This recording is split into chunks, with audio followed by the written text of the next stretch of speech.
Una torta che aiuta a controllare il picco glicemico, regala sazietà a lungo e nutre persino i batteri buoni del tuo intestino.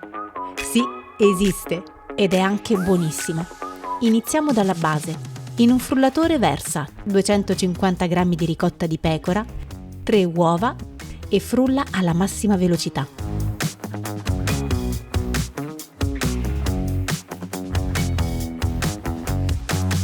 Aggiungi 25 g di inulina e 20 g di fibra di bambù.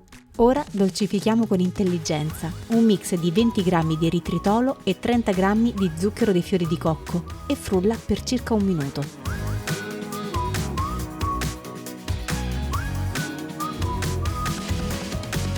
Aggiungiamo anche 100 g di cocco rapè e la scorza grattugiata di un limone. Aggiungi anche mezza bustina di lievito per dolci e frulla ancora per qualche istante. Il cocco rapè non è solo sapore, apporta MCT, grassi a catena media, che il corpo usa subito come energia invece di stoccarli come grasso.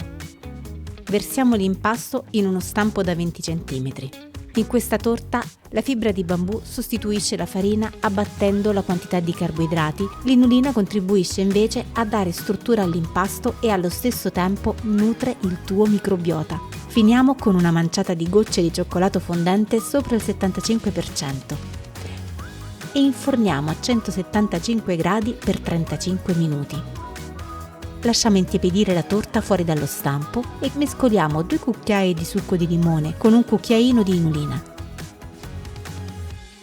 Spennelliamo bene tutta la torta con la bagna e poi decoriamo con cocco rapè. Per conservarla è consigliato lasciarla in frigorifero e il giorno dopo è ancora più buona. Le fibre si sono stabilizzate, i sapori fusi perfettamente. Insomma, provatela e fateci sapere. Alla prossima!